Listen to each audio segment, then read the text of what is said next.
The analysis of texts is never-ending. And that's the whole nature of it. So I'm going to try to leave off that for a while and get into a more experiential nature of Kabbalah and open up a new vista of Kabbalah for you and everybody. It's the vista that you bring yourself to the Kabbalistic text and the text itself. And to understand that, let me give you some of my background, because I had a unique background. Everybody has their own background, but I had a unique one within that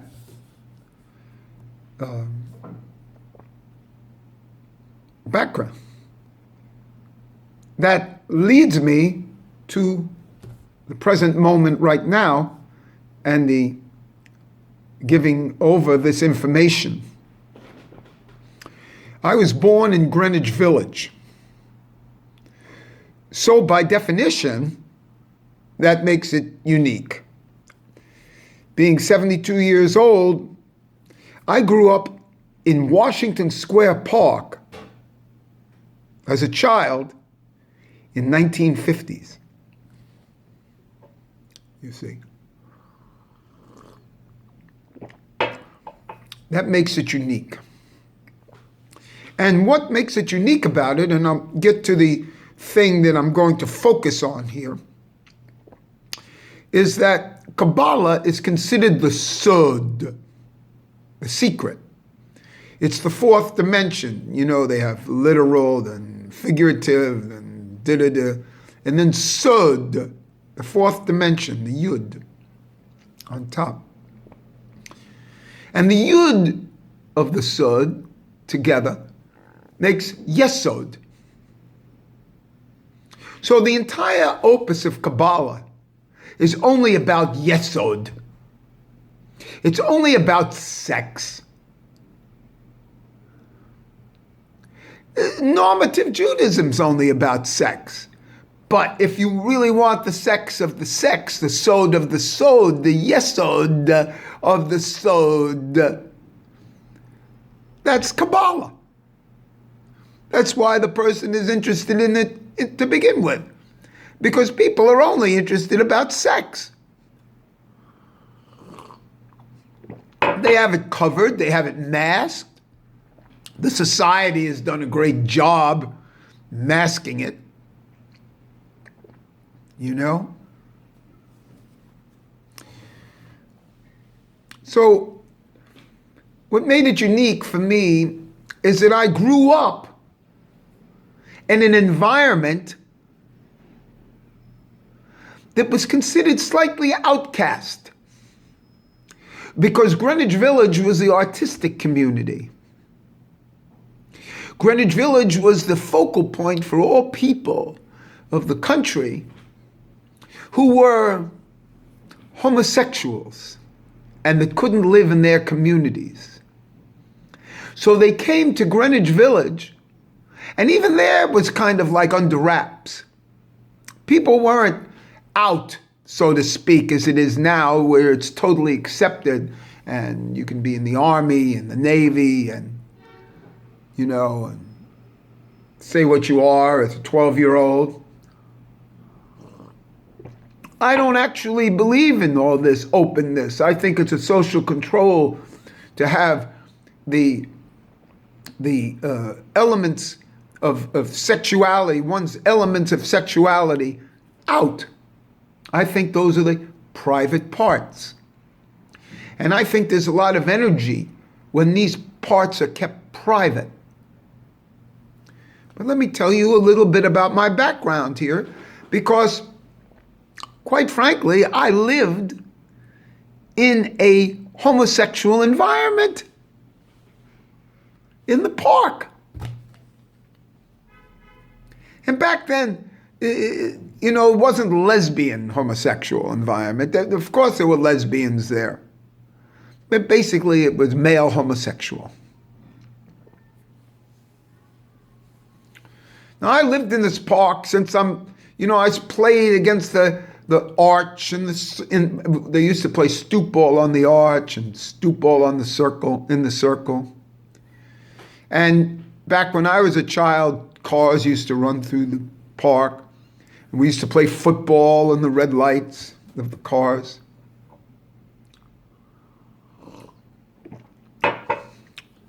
And so what I had there was I was surrounded in a homosexual environment. 6 years old, 5, and up, because I used to go to school down there. I have a whoosh for somebody. I can tell if somebody's a homosexual. You see? I could tell from the beginning their sexuality, because I was brought up in that environment. It wasn't strange to me. See?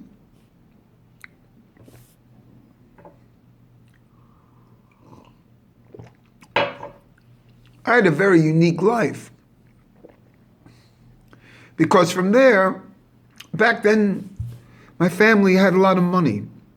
And in the summers, when I started to be about 12, 13, we started to go to Europe in the summer, which was a unique thing back then. People didn't go like now.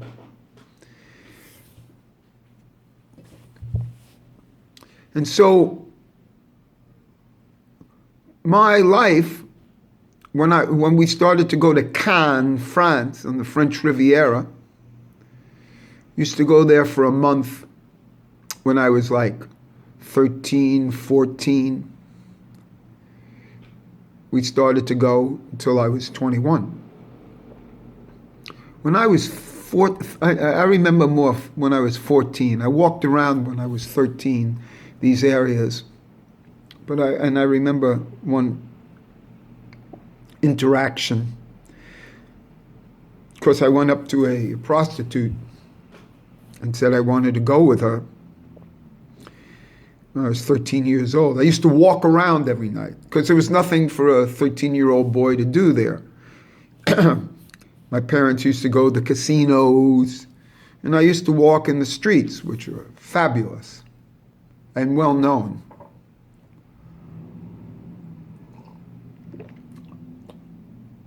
Fabulous. Unique. So I had my sexual awakenings.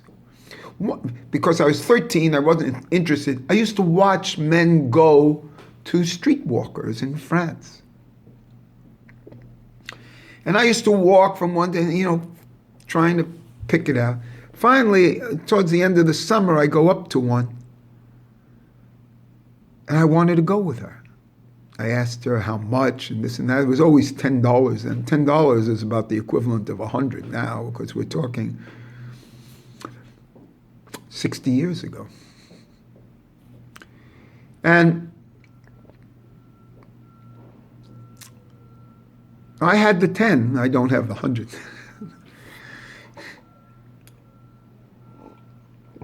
So she wouldn't go with me. She said, why don't you find somebody your own age?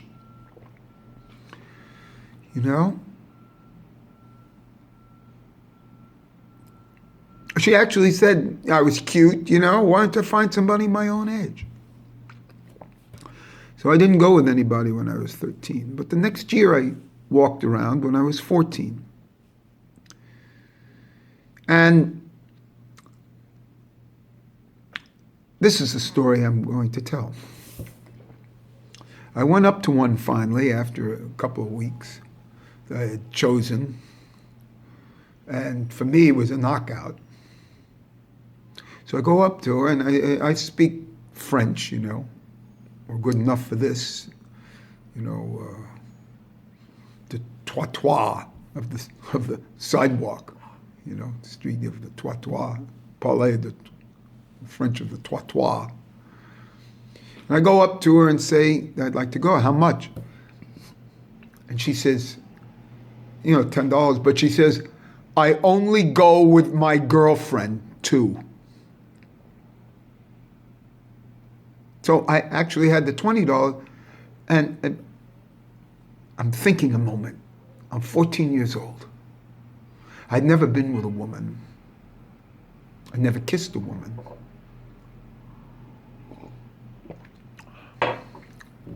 And I said to myself, here I am. I have the opportunity to go with two girls at the same time for my first encounter sexually. If I go with the two girls for my first encounter, I'll probably be a freak. Because one's first encounter is always memorable.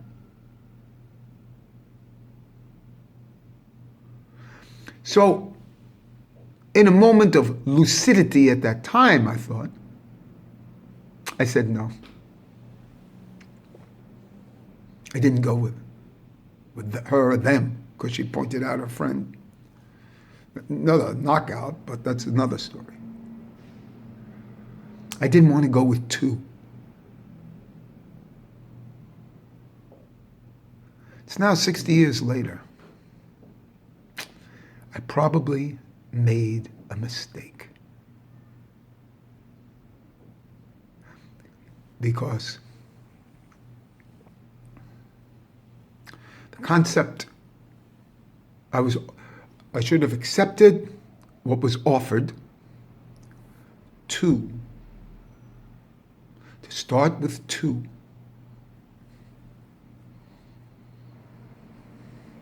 I'll leave it there for a while, but I'll get back to this. It's the same concept that happened to me. I've told this story before. I'm going to get back to the village when I was about 8 years old, maybe 9. In the apartment building, the thing was in a hall.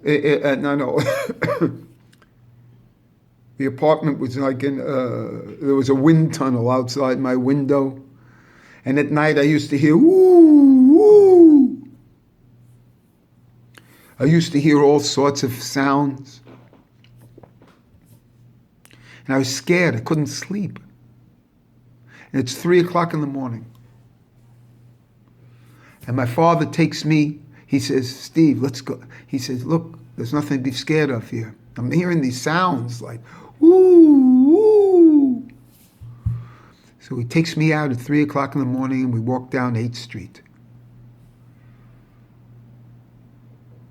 It's a lot of people out at 3 o'clock in the morning.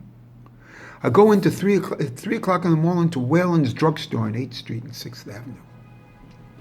Very famous at that time. It's 65 years. We sit down at the counter and order a Coca-Cola. The counter is jammed. It's jammed at 3 o'clock in the morning with young guys. Everybody's out at 3 o'clock in the morning. You see, it's a different life. So my recognition of life from my father was that this is what happens at 3 o'clock in the morning when the covers come off. It's a homosexual world in Whalen's drugstore on 8th Street. When I'm out, what other 14-year-old had experience of watching men go with women and finding out about the whole yesod at 14 in France?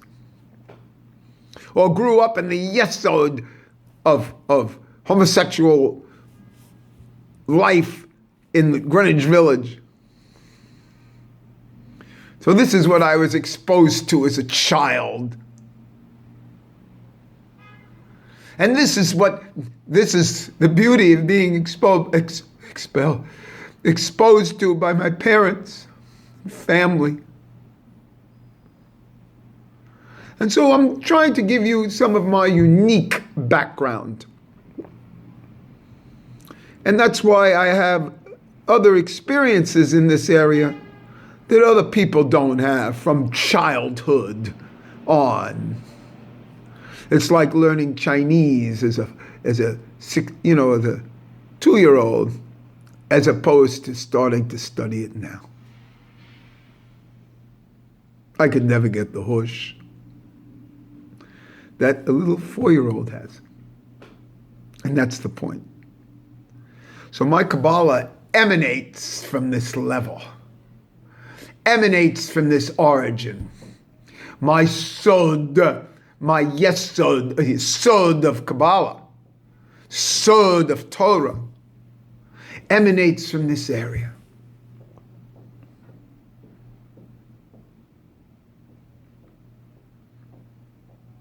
So, are you surprised if I think that David and Jonathan is a homosexual relationship? Do you think I'm surprised if in the Arizal there's unifications to be made in case one has had homosexual relations? Are you surprised that I think that there's a Lilith and that there's a Hava and Lilith with Adam?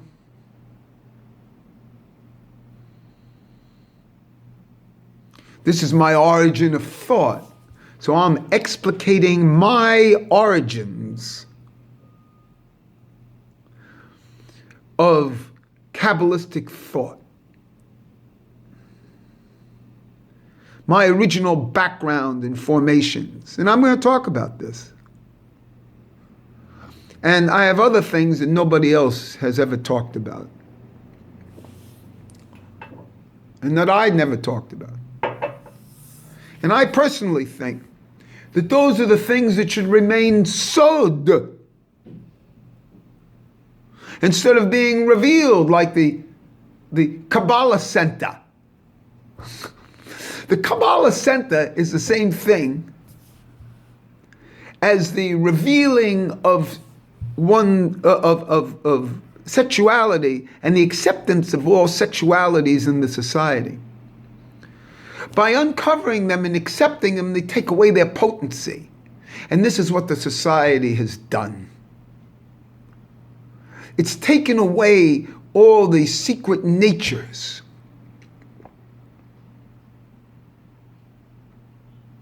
of people and made everything permissible. One is supposed to do the things that are now permissible when they were not permissible, impermissible or unpermissible. But they take away the power, the effect, the fetish, the energy when they are permissible, when they are socially accepted.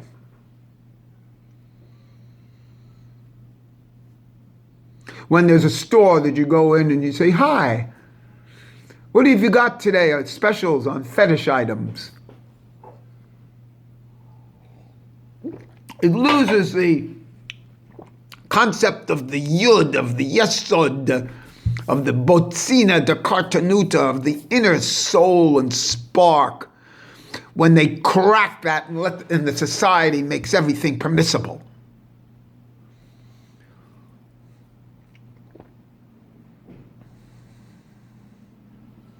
What it does is sends things deeper underneath. So now to find something that's not permissible, you have to do something that's really weird. You see? Because everything else has been socially accepted.